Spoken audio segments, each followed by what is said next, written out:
నమస్తే, welcome to our channel. YCP హయాంలో పలు అక్రమాలకు పాల్పడినట్లు ఆరోపణలున్న సిఐడి మాజీ ఏడీజీకైతే పివి సునీల్ కుమార్ కైతే ఉచ్చు బిగుస్తున్నట్లు తెలుస్తుంది. ఆల్రెడీ ఆయన రఘురామకృష్ణరాజు గారి కేసులో నిందితులుగా ఉన్నారు. మరి ఇప్పుడు కొత్తగా ఆయన చేసిన స్కామ్ ఏం బయటకు వచ్చింది? ఇప్పుడు సడన్ గా విచారణ ఎందుకు చేపడుతున్నారు? తెలుసుకునే ప్రయత్నం చేద్దాం. దీన్ని పూర్తిగా విశ్లేషించడానికి మనతో పాటుగా ఉన్నారు ప్రముఖ రాజకీయ విశ్లేషకులు అడిసిమెల్లి శ్రీనివాస్ గారు. వారిని అడిగి పూర్తి వివరాలు తెలుసుకుందాం.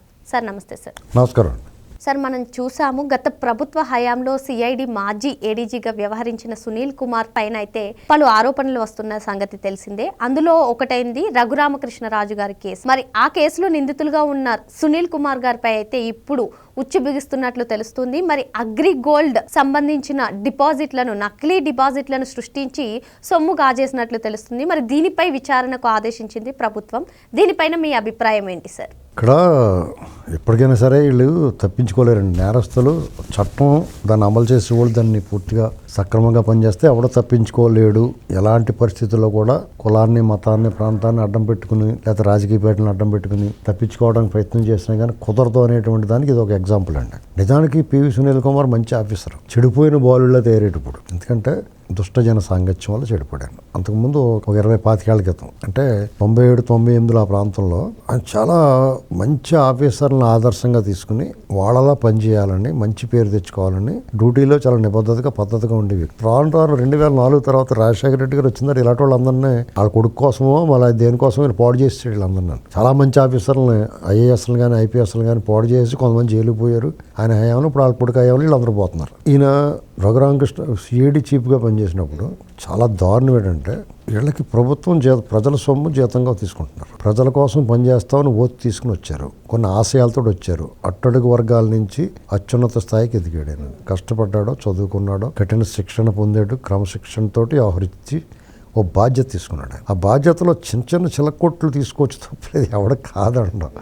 చిన్న ఫేవర్స్ ఎవరికైనా చేసుకుంటారు. అది మానవ మాతృడికి సహజం.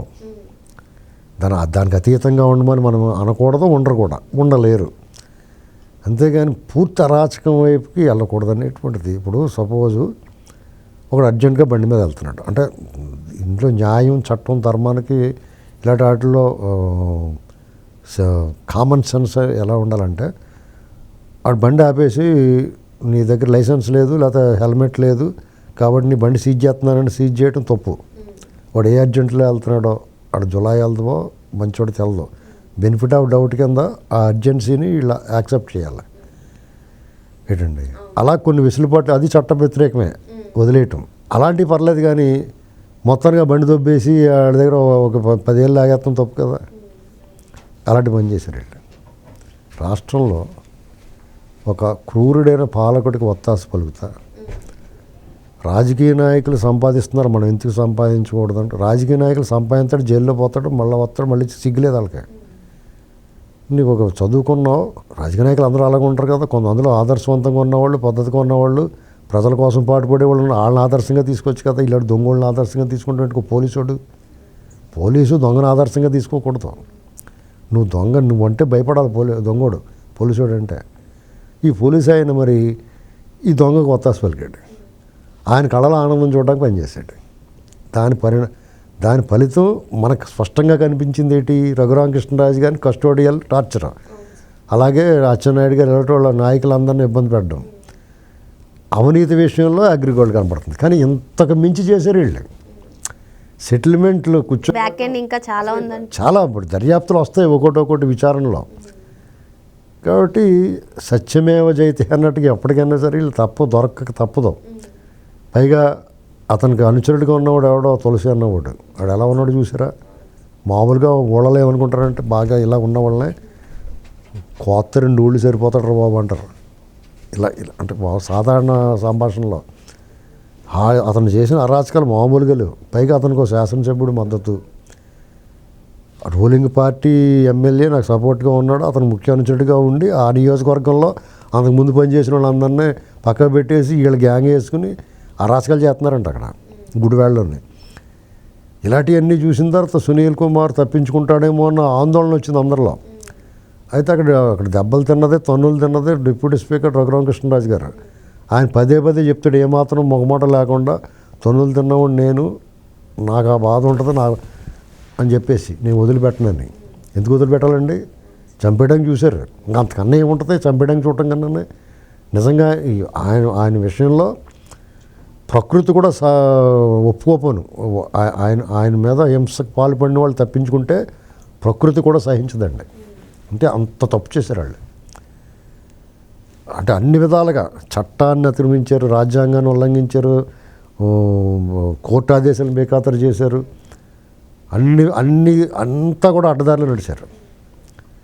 ఏకంగా పైకి పంపించేద్దాం చూసారు. 4-5 ప్రయత్నాలు చేశారు చంపేయడానికి. అంటే ఇది అధికార అండతోనే ఇలా చేశారా సార్? అధికారుల అండ, రాజకీయ నాయకుడికి, ముఖ్యమంత్రికి అప్పటికి అధికారం ఉంది. ఈ అధికారులు కూడా ఇప్పుడు అధికారం ఉన్నంత మాత్రాన్ని చేయమంటే చేయరండి. మేము చేయలేమని చెప్తారు. ఇప్పుడు చట్ట ప్రకారం చేయమంటే పర్ఫెక్ట్ అయితే చేస్తారు కదా, లేదంటే పక్క తప్పుకుంటే తప్పు చేయరు అవడండి. ఆ విచక్షణ వాళ్ళకి ఉండాలి. మంచిగా చెడు ఆలోచించుకుని విచక్షణ లేదా, బుర్రలేదా వాళ్ళకి, చదువుకోలేదా? అలా తీసుకెళ్ళి చంపేటంటే ప్రైవేట్ వ్యక్తుల చేత కొట్టించడం ఏంటి, ఏమని అదే చట్టాన్ని పబ్లిక్ చేతిలో తీసుకుంటే వీళ్ళంతా ఏమైపోతారు? ఎక్కడికి పడితే అక్కడ కొడతారు వాళ్ళని. వాళ్ళకి ఒక రాజ్యాంగ రక్షణ ఉంది. ఏంటి చట్టం, రాజ్యాంగం అనేటువంటిది ఆ ఉద్యోగులకు ఒక రక్షణ కల్పించింది అధికారులకి. నువ్వు దాన్ని బ్రేక్ చేసుకుని బయటకు వచ్చి నువ్వు యుద్ధం చేస్తే, నీ రక్షణ వలయంలో నుంచి నువ్వు బయటకు వచ్చి దాన్ని అతిక్రమించి నువ్వు వ్యవహరిస్తే నిన్ను అలా తంతే ఏం చేస్తావు నువ్వు? పైగా ఆయనకి ఆ కులం అనేటువంటిది ఒక రక్షణ ఉంది. అది దాన్ని అడ్డం పెట్టుకుని చేద్దామంటే ఊరుకుంటారు పిచ్చోళ్ళ మిగతా వాళ్ళు ఏమన్నా ఉన్నాయి. వీళ్ళకి చేత కాదా నిన్నేం చేయాలా ఏంటండి? అవునా కదా? అంత మంచి ఆఫీసర్ అలా ఎందుకు చెడిపోయాడు? దుష్టజన సాంగత్యం మిగతా వాళ్ళు కూడా గమనించుకోవాలి. అటువంటి జగన్మోహన్ రెడ్డి లాంటి దుష్టులతో స్నేహం చేస్తే, వాళ్ళ సాంగత్యం ఉంటే వీళ్ళు నిజంగా మంచివాళ్ళైనా కానీ చెడిపోతారు. 6 నెలలు సావాసం చేస్తే వారు వీరవుతారు. అలాగా ఇతను చదువు, ఇతని క్రమశిక్షణ, ఇలాంటి మంచి లక్షణాలు అతనికి అబ్బలేదు, కానీ అతని దొంగతనాలు ఇతనికి అభినయి. అర్థమైందండి? అలా చెడిపోయాడు, మిగతా వాళ్ళు చెడగొట్టాడు, ఇప్పుడు జైల్లో పోతాడు. ఎందుకు వదిలిపెడతారు? కాబట్టి నేను చాలా నుంచి చెప్తున్నాను, ఎవడో తప్పించుకోలేడు. పండగ వెళ్ళే వెంటనే కొన్ని కాజాలు ఉంటాయి రెడీగా అని చెప్పాను, నిన్న మొన్న చెప్పాను. అదే జరుగుతుంది. ఇంకా ఉంటాయి, 1 by 1 ఉంటాయండి. ఎందుకంటే ఆ ప్రభుత్వం వచ్చిన వెంటనే ఇలాంటి కలగాపొలగ గోల కక్షలో ఇలాంటి కాకుండా చట్ట ప్రకారం చేయాలి. ఎవరికన్నా పూర్తి ఆధారాలు సేకరించాలి, పర్ఫెక్ట్గా ఫిక్స్ చేయాలి, పెర్మనెంట్గా. అది వాళ్ళ ఉద్దేశం. అంతేగాని ఊరికే అడవటంటే నువ్వు ఎదవనుకున్నా అది కాదు కదా. అది కావాలని కోరుకున్నారు వాళ్ళు కోరుకునేది ఎందుకు ఇస్తారు? వీళ్ళు ఏం చేయాలనుకున్నా అది చేస్తారు. నెక్స్ట్ ఏంటంటే రాష్ట్రాన్ని బాగు చేసుకోవాలి. ఇలాంటి పాములన్నీ ఏరాలి. వాళ్ళు కొంచెం బాధ్యత ఎక్కువ ఉంది, పని ఎక్కువ ఉంది.